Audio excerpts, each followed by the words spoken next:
E aí galera, beleza? Trazendo-nos hoje aqui uma prática no Jamove, né? Para criar gráficos no Jamove. Prática rápida, simples, beleza?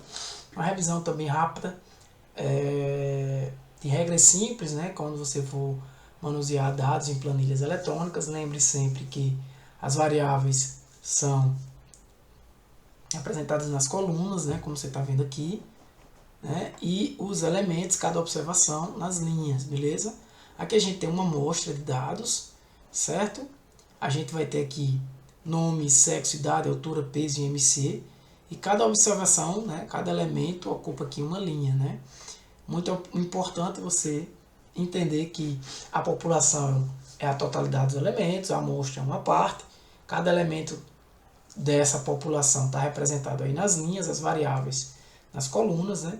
A amostra é tudo que foi coletado. Tranquilo? A gente vai usar o Jamove hoje para mostrar aqui gráficos criados no Jamove.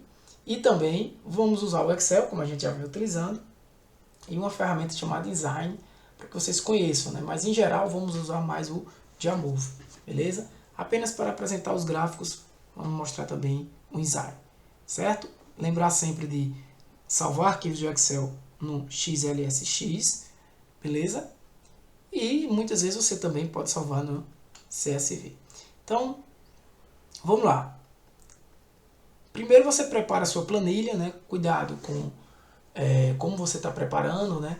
Quando você exporta valores para outras ferramentas, em algumas situações, por exemplo, números, você tem vírgulas para separar, em outras situações, vírgula vai separar milhar, né? Em ponto vai separar valores fracionários, então ter cuidado com relação a isso aí, certo?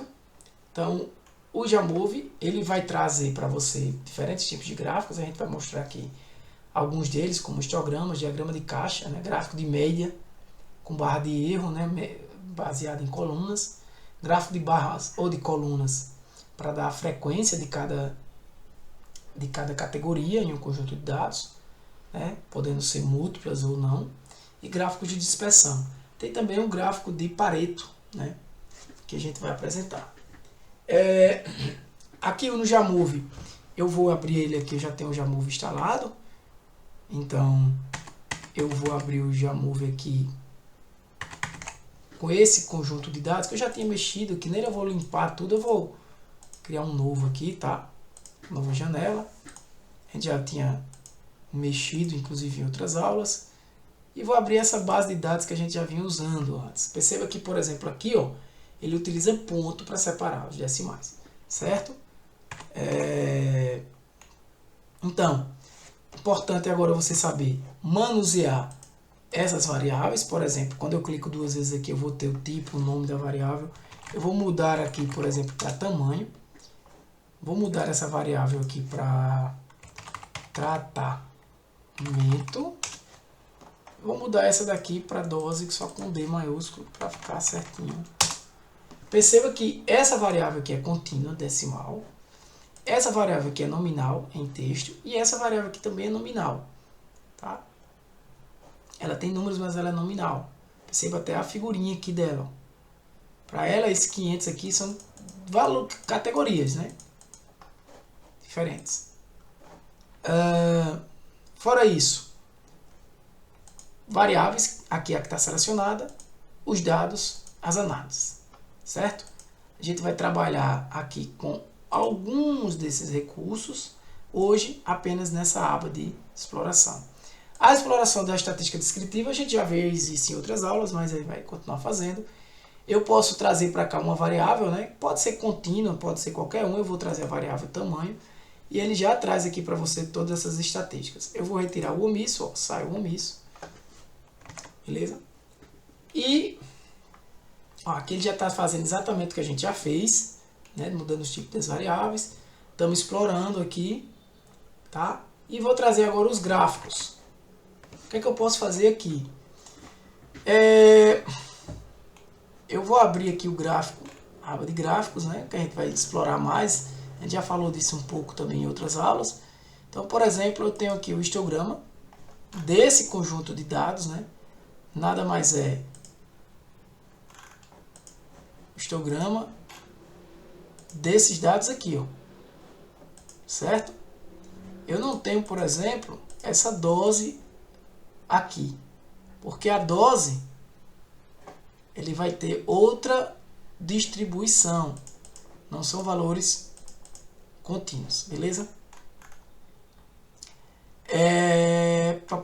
Tá, vamos para os gráficos. Aqui embaixo tem o nosso histograma. O nosso boxplot, nós vamos falar do que a gente já conhece, certo? Perceba que os dados aqui, eles parecem estar bem simétricos, né? A mediana aqui no meio, cortando os dados. Ela nem está muito para baixo. Se ela tivesse, estaria dizendo que teria muitos dados concentrados aqui embaixo e outros mais espalhados ali em cima. É tanto que se eu marcar essa opção de dados, ó, ele me diz onde estão os pontos de dados, né? A gente tem 60 elementos aqui, ó, 60. E perceba que ele está aparentemente bem distribuídos. Bem distribuídos. Aparentemente bem distribuídos, né? Eu posso marcar essa opção de média e ver onde está a média, ó. Veja que a média é bem próxima da mediana, isso é confirmado aqui, né? Neste cálculo. De 18,8 a 19,3, muito próximo mesmo, né? Você pode até calcular, né, galera, o teste de normalidade, tá? Que a gente não vai falar aqui agora, mais para frente. Mas aqui, pelo valor do P Shapiro-Wilk, aparentemente aqui, esse é um teste que tende a ser uma distribuição normal. Apesar de você não ter aqui, o gráfico aqui, necessariamente uma distribuição normal. Mas aqui eu tenho uma amostra não muito grande, né? E tudo mais. Temos também um gráfico de barras. Esse gráfico aqui, ó, muito interessante quando a gente quer comparar as médias, né? Porque ele traz, além da média, ele traz esse erro aqui padrão da média, né? E como é que se analisa esse erro? Esse erro é esse valor aqui, galera, ó. Se eu marcar essa opção, erro padrão da média, ele vai calcular o erro padrão da média. E o que é o erro padrão da média? Quem lembra? É o desvio padrão do conjunto de dados dividido pela raiz quadrada de n. O desvio padrão é 7,65. A raiz quadrada de n, raiz quadrada de 60, ó, a raiz quadrada de 64 é 8. A de 60 vai ser na faixa de 7,7, 7,8, por ali. Então, se você pegar 7,65 e dividir por 7,77 mais ou menos, você vai ter um valor quase 1, mas não é 1. É exatamente isso aqui. 7,65 por 7,77, né? Dá quase 1, né? Mas não é 1. É exatamente esse erro. Esse erro, esse valor é essa distância aqui, ó. Que é a média. A média é esse valor aqui, ó. Que vai estar em torno de 18,8. Em torno não, né? Vai ser 18,8. Só que essa distância aqui é exatamente 0,988 para cima, né? Que vai dar quase 20 aqui. E para baixo que vai dar quase 18, 17 ponto alguma coisa, não é isso? Então, esse é a explicação, é a interpretação desse gráfico aqui de barras com a média, né, e o erro padrão da média. Aqui nós temos o nosso histograma, né, aqui nosso boxplot. Beleza? Muito simples. Eu posso também separar isso aqui por grupos. Então veja, quando eu separo por grupos, ele me dá esses mesmos resultados, só que para cada grupo. Veja que aqui o tamanho dividiu por 2, ó, 30 para cada um. Aqui ele está comparando a média de cada grupo daquele. Ó. Esse aqui, ó, subiu um pouco a média em relação à média geral, lembra? E esse desceu um pouco. Aparentemente, se eu fosse calcular aqui, em um teste estatístico que a gente vai poder realizar nas próximas aulas, mais à frente. Essa média aqui está aqui abaixo, né? Deu 17. E essa deu 20. Eu teria um teste aqui padrão estatístico para fazer, talvez um teste T, né, de student, e verificaria se, por exemplo, essas duas médias seriam diferentes, né? Estatisticamente diferentes ou significativamente diferentes. Acredito eu que seria. A média está bem abaixo aqui do erro padrão, inclusive. Eu acho que seria significativo, a gente pode fazer isso depois. Aqui nós temos o histograma de cada um desses, né? Esse aqui com certeza não vai tender uma distribuição normal. Aparentemente ele tem uma subida aqui. Esse também não tem, perfeitamente, né? Mas ele tem uma mais aparente ainda do que o outro, apesar de que você tem aqui poucos dados, né? Perceba que o Boxplot mudou, né, para cada um. Olha a mediana desse primeiro grupo, que já ficou mais para cima, mais longe da média. O segundo grupo, ele já tem mais uma distribuição, não vou dizer simétrica como era o grupo todo, né? Quando eu junto tudo fica mais simétrico totalmente. Mas ainda é uma distribuição aparentemente mais, não vou dizer dispersa, ela é mais dispersa essa daqui, né? Mas menos simétrica, né? Essa é mais simétrica, mas acredito talvez pela quantidade de dados não dá para se dizer muita coisa em relação à simetria, distribuição normal, essas coisas. Esse gráfico aqui, QQ, a gente pode depois analisar ele e, por exemplo, aqui, ó,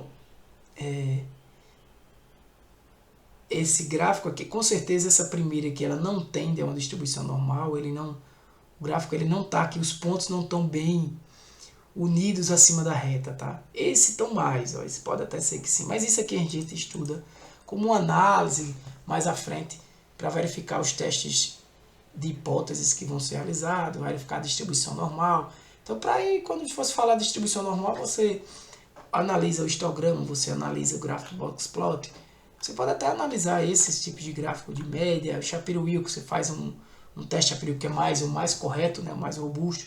Você analisa também um gráfico QQ plot, né? Então, tudo isso você pode fazer. Aqui você tem, ó, a variação para uma variável quantitativa, você utiliza um histograma, né? Variação para uma variável quantitativa. Aí a gente tem uma variável qualitativa e uma quantitativa, a gente pode usar tanto essa opção aqui de média quanto essa. Lembre que se os dados não têm uma distribuição normal, totalmente fora de uma distribuição normal, todos os dados, é mais interessante usar o Boxplot. Esse tipo de dados aqui é mais simples de analisar, porque você só está vendo a média e os erros, o erro padrão médio, né? Então, nesse tipo de gráfico aqui, se você tem média e desvio padrão calculado, são dois conjuntos de dados que tendem a uma distribuição normal, né? É mais tranquilo de analisar, né? Como foi percebido, ó, o primeiro gráfico, ele aparentemente sim. O segundo, ele não tende a uma distribuição normal, o primeiro. O segundo, provavelmente sim, mas a quantidade de dados é pequena, eu também não vou entrar nesse assunto de teste de normalidade aqui agora. Beleza?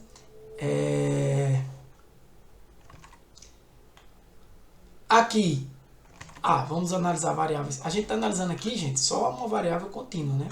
Para finalizar, você pode verificar os outliers aqui na dispersão, tá? Você pode verificar os outliers e marcar quantos seriam mais extremos, beleza? Quais seriam os valores extremos? Está aqui, né? Apesar que ele tenha colocado embaixo, mas ele colocou aqui.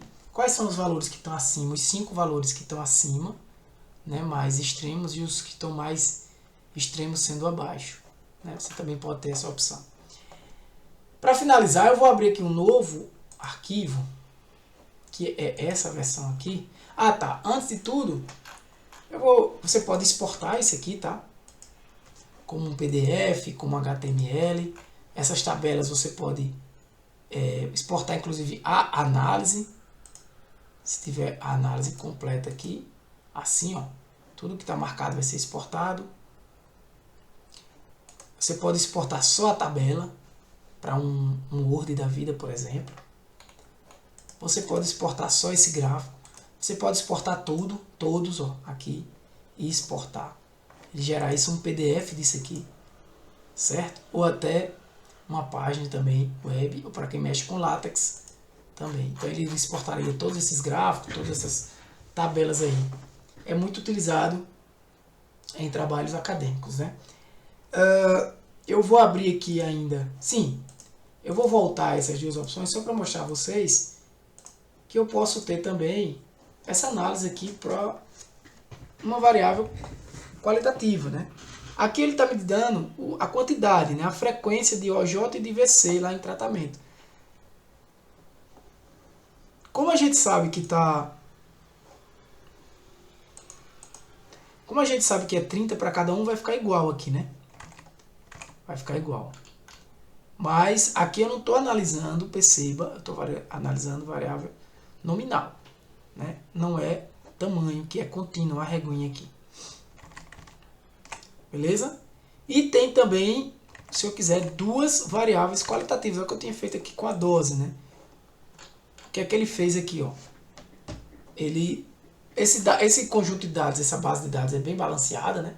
Você vê que de 60 elementos, 30 são do tratamento OJ, 30 são desse CVC, e dentro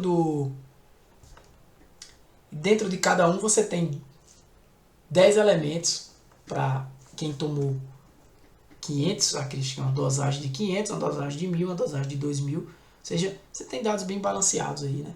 É importante às vezes você saber desse balanceamento, de como está a distribuição dos dados, porque isso vai influenciar, por exemplo, em testes estatísticos. Você vai utilizar, para quem é mais de níveis mais avançados, trabalha com estimativa de valores de resultados, você também vai variar bastante aí métodos de aprendizagem de máquina, métodos de estatística que você pode utilizar, né? Então, nesse caso aí, eu estou com um conjunto de dados bem balanceado. Outra informação importante é essa daqui, ó. Aqui nessa minha versão, a gente já tem essas duas opções de gráfico de dispersão e gráfico de Pareto. Mas eu vou apagar esse, eu vou apagar assim, né, tirando aqui. Mas você pode adicionar módulos aqui na biblioteca do Jamove, tá? Esse módulo aqui do SCAT-R já está instalado.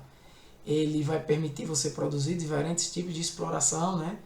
Plotagem de gráficos, tais como scatter plots, né? Que é os gráficos de dispersão, e Pareto charts, né? Diagrama de Pareto.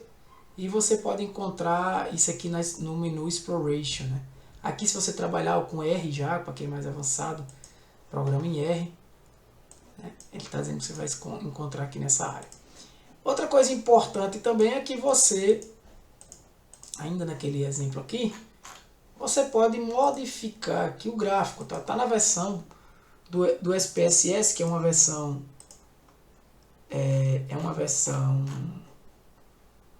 que imita o SPSS, né? Que é um software bastante conhecido na estatística, né? Acho que é o mais utilizado. Só que ele é pago, né? E ele é bem completo, mas muito completo mesmo.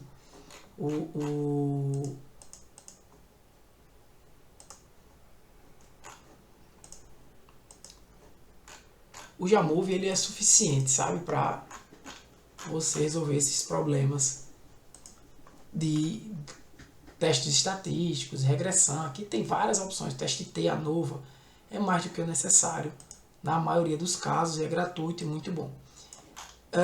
Cuidado aqui quando for usar esses valores. Aqui eu estou abrindo bases de dados que já estão no... Aqui eu abri essa outra, não foi? Que já estão no Jamove, beleza? Por exemplo, eu abri essa outra aqui já para mostrar para vocês o gráfico de dispersão, né? Onde você pode verificar como duas variáveis estão relacionadas. Por exemplo, no eixo X, geralmente a gente coloca quem? As variáveis que a gente chama independente, né? E no eixo Y eu vou jogar as variáveis dependentes, né? Como se esta variável fosse a causa, né? Causasse o efeito nessa. Ou seja, quanto mais eu aumento o neuroticismo, eu diminuo a extraversion, né? Basicamente é isso que ele está dizendo. É tanto que se eu passar uma linha de tendência aqui, ó, uma reta de regressão linear, ele vai passar aqui nessa tendência. Essa reta é a melhor reta que se ajusta a esses dados, né, galera?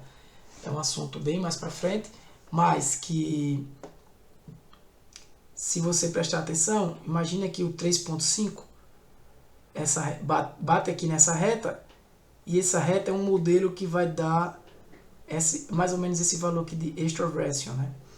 Claro que esse é um valor do modelo, né? Se você pegar esse ponto aqui, que foi praticamente um 3.5, ele vai dar 2.5 mais ou menos, né? Vai dar mais ou menos 2.5, a gente teria que olhar. E aí o erro aqui seria bem grande, né? Que seria de 2.5 para 3.4, erro de 0.9. Tá, mas quando você fosse verificar o erro desse ponto aqui, esse ponto aqui vai dar quase exatamente o ponto da reta. A reta quase bateu nele. Ele está praticamente aqui também batendo no 3.5. Se não tiver, tá um pouquinho depois, mas um pouquinho depois dele vai bater na reta aqui. Vai dar o valor quase exato. Então o erro aqui vai ser mínimo. Então essa é a reta que melhor se ajusta quando eu somo todos esses erros. E na verdade elevo ao quadrado, né? Porque eu tenho que elevar ao quadrado. Eu não vou entrar muito em detalhes aqui. Mas se eu não elevar ao quadrado, quando eu somar todos os erros aqui vai dar zero. Porque um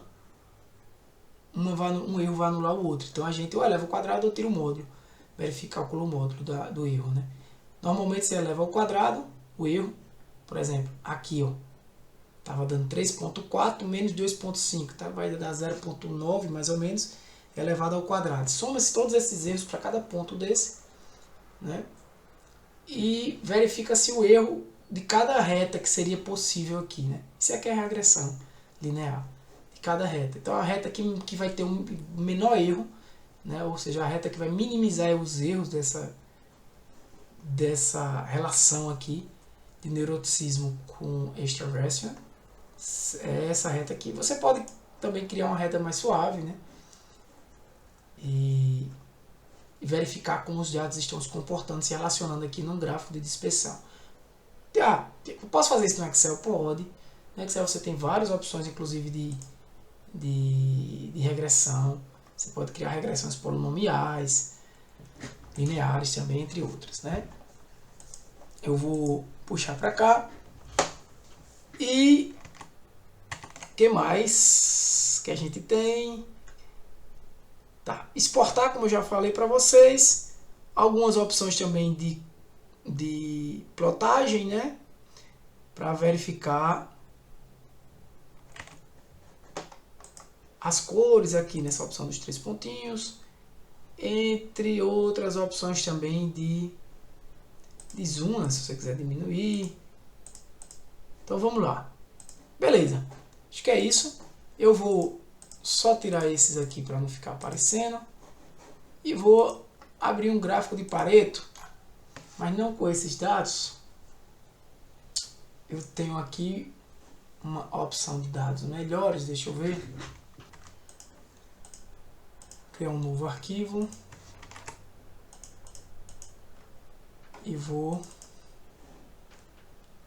eu posso abrir aqui, tá?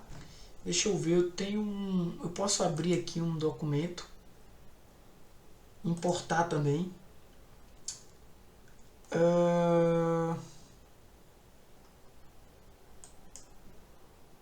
Posso procurar aqui, eu vou já pegar pronto, deixar aqui para vocês, espera aí.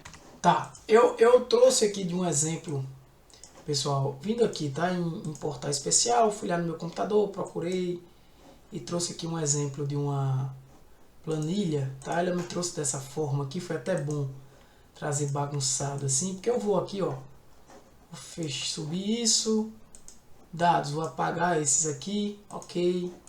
Ela trouxe essa sujeira aqui, eu vou apagar, né? Então, o que é que eu quero aqui, ó? Posso também apagar dessa forma com o botão direito, ok. Quando ele importou, também foi de um exemplo de Pareto no Excel. Também posso marcar aqui, ó, deletar linhas, ok. E aí ele deixou ó, produto e valor vendido. Ele já trouxe aqui no formato ó, contínuo, variáveis contínuas decimal. Se eu copiasse e colasse do Excel, muitas vezes ele vai trazer isso aqui, esse ponto com vírgula, né?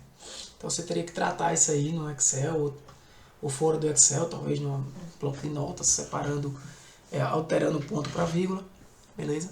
Para deixar aqui. Esse gráfico traz o que? A venda de um certo produto numa loja, né? O valor vendido. E aí eu quero ter a ideia de que aquela regra de Pareto, né? 80-20, quem já ouviu falar. A regra 80-20, eu já falei isso também em outras aulas. A regra que diz que, basicamente, 80% dos problemas eles são oriundos de 20% das causas, né, dos eventos. Então, assim, nesse caso aqui, o que eu posso dizer é que 80% do que eu faturo vem praticamente de 20% dos meus produtos. Esses valores não são exatos, não vão bater, mas vão ser aproximados, né? Neste caso aqui, como é que a gente faria? eu vou analisar um gráfico de Pareto. Ele vai me pedir aqui no eixo X exatamente quais são a variável categórica, no caso o produto. E nas contagens aqui o valor vendido, né? E é isso que ele me traz aqui, ó. Eu posso mudar o ângulo desse nome aqui, né, para ele não ficar tão... Eu acho que eu trouxe até o total, né? Não deveria ter trazido, deixa eu até apagar aqui. Ó, eu trouxe o total. Apagar a linha, ok. Ele já retirou daqui, tá? Então, ó, café, quanto vendeu, cerveja, quanto vendeu, né? E isso aqui é o percentual acumulado. Se você pensar no último, deixar aqui assim, só clicar em cima, tá, gente? Que ele vem e cobre essa parte aqui, ó. Tá? Eu puxei, resumi, trouxe para cá, cliquei aqui no gráfico, tá? Saí. Se eu quiser arrastar um pouquinho, cliquei no gráfico, ele volta. Então, 100%, 100% são todos, né? Onde é que ele tá? Tá aqui no frango, no último. Então, ou seja, 100% do meu faturamento vem com todos esses produtos. Claro, são os produtos que eu vendi. Se você pensar que aqui é 90, 80, 70 e 5 aqui, né? Mais ou menos. 90 por aqui. Cada pontinho desse aqui é para um produto, tá? Mas 90 aqui vai 75. Se tu passar uma linha reta aqui, vai tocar aqui, ó. Então, aqui eu estou dizendo que 75% do meu faturamento é vindo desses 4 primeiros produtos. Se eu considerar apenas café e cerveja, né? Café e cerveja aqui, ó, eu vou dizer que aparentemente, eu tenho esse resultado também no Excel, eu já sei mais ou menos de cabeça, 60% aqui do que eu vendo, tá? É café, é vendeado de café e cerveja. Aqui, ó, 60% aqui de café e cerveja, aproximadamente. Beleza? Se eu considerar o refrigerante, eu lembro que já tinha feito esse cálculo, vai dar 65%, 60%, alguma coisa. Então, não a curva ABC, que a gente chama uma curva ABC, já tem aula também disso que eu já passei, ele vai categorizar esses produtos pelos produtos nível A, nível B e nível C. E aí você que vai dizer o que é nível A, o que é nível B e o que é nível C. Se você considerar que nível A são os produtos que juntos trazem 80% do teu faturamento, tu teria que trazer mais ou menos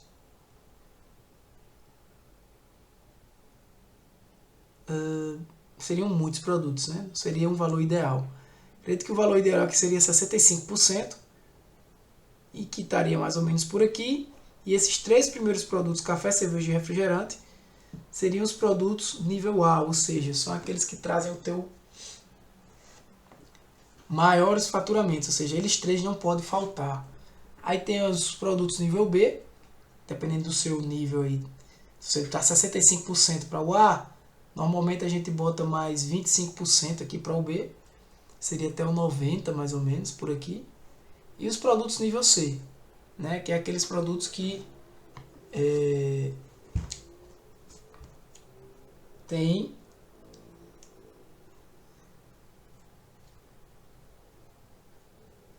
muitos produtos, né, mas que o faturamento não é o principal. Beleza? Não trazem o maior faturamento. Beleza? Eu vou parar por aqui, né? Porque na próxima aula a gente vai falar do Insight, mas eu vou ficar usando mais o Jamove nos testes estatísticos. Tranquilo? Vou fechar esse para cá. E por hoje é só. Valeu, galera. Um abraço. Que Deus abençoe vocês. Fui!